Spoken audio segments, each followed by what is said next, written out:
Halo semuanya, kembali lagi di channel Raja Galbay. Ya gimana nih galbaynya? Ya apakah sudah galbay semuanya? Apa masih setengah-setengah? Waduh, ya Anda wajib nonton video ini sampai akhir. Oke? Nah, kita semua tahu bahwa masyarakat Indonesia ini sangat pro sekali kepada Palestina. Ya, saya masyarakat Indonesia. Oke. Nah, faktanya bukan Indonesia saja yang pro Palestina. Hampir 80% negara lain itu ya pro Palestina atau memang mereka itu tidak menyukai perang gitu ya. Nah, seperti berita yang saya kutip judulnya dari CNBC News, terungkap 86% dunia pro Palestina, bukan Israel, ini datanya. Gitu ya. Di Indonesia banyak sekali aksi-aksi untuk mendukung Palestina, seperti demo aksi damai, ya, lalu mendoakan Palestina secara berjamaah, berdonasi atau sedekah ke Palestina, dan yang paling viralnya itu ada dua, ya. Yang pertama nyerbu sosmed orang Israel, ya, dan yang keduanya stop membeli dan menggunakan produk-produk dari Israel atau boykot produk-produk dari Israel. Ya, di sosial media, di TikTok, IG, YouTube, Google, banyak beredar daftar-daftar produk Israel, mulai dari sampo, sabun, penyedap rasa, makanan, dan minuman juga. Ya, yang tujuannya itu untuk masyarakat Indonesia ini menghindari mengkonsumsi dan membeli produk dari Israel tersebut. Nah, imbas dari aksi tersebut, banyak sekali restoran cepat saji jadi sepi seperti McDonald yang tiba-tiba sepi, lalu produk-produk di Toserba atau Swalayan itu turun harga atau diskon gede-gedean karena tidak ada lagi yang mau beli produk-produk tersebut. Oke, jadi kalau menurut saya nih ya, ke depannya karena ada boykot-boykot begini, kalau ada produk baru muncul, mereka tidak akan mencantumkan nama perusahaan mereka ya agar terhindar dari aksi boykot tersebut. Gitu ya. Jadi bikin bingung orang Indonesia gitu, ini produk mana ini kan tidak ada Unilever-nya, P&G-nya gitu kan tidak ada gitu ya. Itu pendapat saya, boleh setuju boleh enggak ya. Anyway ya, MUI atau Majelis Ulama Indonesia telah mengeluarkan fatwa dukungan terhadap Palestina. Fatwa nomor 83 tahun 2023 berisi mendukung perjuangan kemerdekaan Palestina atas agresi Israel itu hukumnya wajib. Ya, dan sebaliknya, mendukung Israel dan mendukung produk yang dukung Israel hukumnya haram. Oke, fatwa tersebut saya kutip dari beberapa sumber agar saya tidak asal ngomong. Yang pertama bisa kita lihat di sini dari MUI-nya langsung atau Majelis Ulama Indonesia, website Majelis Ulama Indonesia. Judulnya, sudah terlanjur beli produk pro Israel, bagaimana hukumnya? Ini penjelasan MUI. Nah, saya akan mengutip poin-poinnya saja. Majelis Ulama Indonesia atau MUI telah menerbitkan fatwa nomor 83 tentang hukum dukungan terhadap perjuangan Palestina. Dalam fatwa tersebut dinyatakan secara tegas bahwa mendukung kemerdekaan Palestina dari kejinya penjajahan Israel adalah wajib dan mendukung agresi Israel baik langsung maupun tidak langsung hukumnya haram. Di antara bentuk dukungan kepada Israel adalah bertransaksi dengan produk perusahaan yang memberikan sebagian keuntungannya untuk Israel. Ya, ini dari MUI-nya gitu. Jadi bertransaksi dengan produk perusahaan yang memberikan sebagian keuntungannya untuk Israel itu haram. Ya, haram kata MUI. Oke, ini dari MUI-nya. Lalu dari CNBC News gitu ya. Isi lengkap fatwa MUI soal haram beli produk Israel. Nah, langsung saja saya kutip yang pentingnya di sini. Mendukung pihak yang diketahui mendukung agresi Israel, baik langsung maupun tidak langsung, seperti dengan membeli produk dari produsen yang secara nyata mendukung agresi Israel, hukumnya haram. Kata Niam dalam keterangannya tertulis, dikutip Sabtu. Gitu ya. Jadi fix fatwa tersebut benar adanya. Oke. Nah, kalau kita lihat produk-produk yang dilarang itu hanyalah sebatas makanan, minuman, sampo, sabun, resto siap saji ya. Bisa kita lihat di gambar Google ini.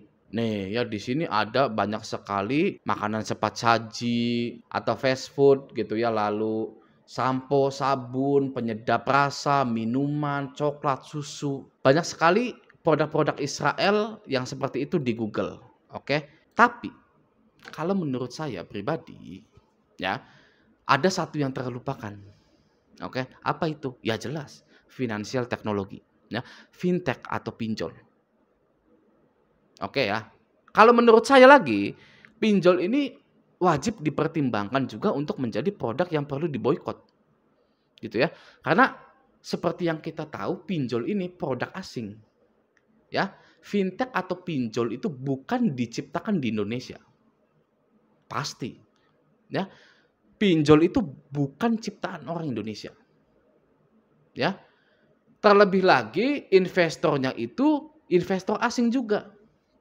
Ya, walaupun memang ada investor dari Indonesia asli, gitu ya. Tapi produknya itu dari luar negara Indonesia yang kita cintai ini.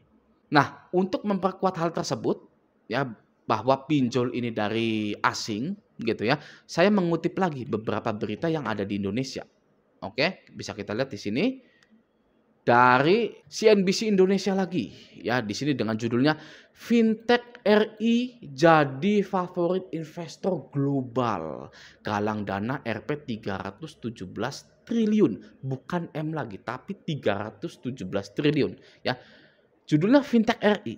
Ya, fintech atau pinjol di Indonesia jadi favorit investor global.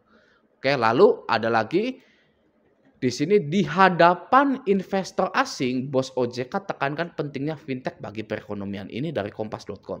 Ya, investor asing. Lalu ada lagi di sini dari CNN Indonesia. Apa nih judulnya, ketutupan lagi nih ya. Satgas investasi perusahaan asing cuci uang di pinjol ilegal. Oke, lanjut, ada lagi enggak? Ada lagi. Saham investor asing pada perusahaan startup berbasis fintech atau pinjol, ya. Atau kalau mau fullnya Anda tinggal ke Google, ketikkan investor asing pinjol. Nah, di sini nanti banyak sekali ya. Di sini ada pinjol ilegal dikendalikan asing gitu ya. Atau berita-berita tadi yang setelah saya tunjukkan. Oke? Nah, tidak sampai hanya situ saja. Saya ini penasarannya sangat besar sekali. Saya ingin tahu apakah benar di Israel ini ada pinjol atau fintech gitu ya. Kita kembali lagi ke Google, oke? Nah, di Google ini saya sudah searching sengaja pakai bahasa Inggris gitu ya. Fintech in Israel atau bahasa Indonesia itu pinjol di dalam negara Israel gitu ya. Dan artikelnya itu semuanya bahasa Inggris semua. Nah, kita langsung baca satu persatu saja. Israel fintech field stands as one of the largest and most advanced in the world. Apa itu, Bang? Ya, kita itu aja lah. Ya, kita translatekan saja. Mana ini translate ya, apa sih itu maksudnya? Bidang fintech Israel berdiri sebagai salah satu yang terbesar dan termaju di dunia. Ya, fintech Israel berdiri sebagai salah satu yang terbesar dan termaju di Indonesia. Oke, lalu di sini The Israel Fintech Center, ya, Israel most valuable and fastest growing fintech, fintech in Israel. Ternyata ada fintech di Israel itu, ya, dan terbesar di dunia. Bisa kita lihat gambarnya misalkan di sini. Nah, ya, Israel apa ini? Fintech Maps gitu. Ini daftar-daftar pinjol-pinjol di Israel gitu ya, fintech-fintech di Israel gitu kan. Lalu mana lagi nih ya, ini, lalu apalagi nih, banyak pokoknya. Ya ternyata memang beneran ada pinjol di Israel, gitu ya. Nah, jadi kalau menurut saya keuntungan dari bunga denda yang diterima pinjol dari rakyat Indonesia yang menggunakan pinjol itu ya balik ke investor asing, gitu ya. Walaupun memang asingnya kita belum tahu dari mana, gitu kan ya. Itu kan tadi kan investor asing, invest ke pinjol, investor asing invest ke pinjol gitu ya. Kita memang belum tahu asingnya itu dari mana gitu ya. Tapi pertanyaannya, oke, apakah bisa dijamin 100% keuntungan yang diterima oleh investor itu tidak dibelikan produk Israel? Ya, misalkan, hey investor asing, ya, Anda sudah invest di sini, sudah dapat keuntungan dari rakyat Indonesia, ya. Duitnya jangan dibelikan produk Israel. Ya. Siapa yang mau menjamin itu 100%, ya, itu tidak akan dibelikan produk Israel, gitu ya. Misalkan investornya melotot, gitu, setelah diomong begitu ya, "Jangan beli produk Israel," gitu, investornya malah melotot gitu, "Apa emangnya? Kenapa emangnya?" Nah, ya, maka dari itu hashtag mending galbay, ya, hashtag pagar mending galbay. Oke, Anda mau dengar kalimat yang bisa menyulut semangat Anda, ya, untuk menggalbaikan pinjol Anda? Dengarkan ini. Mau pinjol itu Israel, Israel, Icikiwir, Ocokobor, galbaikan pinjol Anda. Ya, gaungkan galbay nasional. Oke? Jadi mau pinjol itu Israel, mau pinjol itu asing, ya, sudah banyak menelan korban. Ya, pinjol itu tidak ada kebaikan dari sisi manapun. Kalau mau tahu pinjol itu tidak ada kebaikan dari sisi manapun, Anda boleh keliling, ya, seperti YouTuber-YouTuber yang ngasih duit itu. 50.000 buat kamu kalau kamu bisa jawab pertanyaan ini. Apa menurut kamu tentang pinjol? Gitu ya. Waduh, jangan dipakai deh, ya, bahaya gitu ya. Apa pendapat kamu tentang pinjol? Waduh, ngeri, bunganya tinggi. Ya, apa pendapat kamu tentang pinjol? Pasti semuanya negatif. Ya, gitu.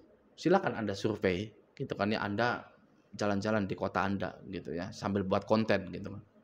Seperti itu. Oke, ya, nah, semoga dengan video ini kita lebih kuat mental, lebih percaya diri lagi, kuat pendirian, kuat pikiran, ya, dalam menggagal bayarkan pinjol-pinjol di Indonesia ini gitu. Oke ya. Nah, semoga video ini bermanfaat. Sampai jumpa di video selanjutnya.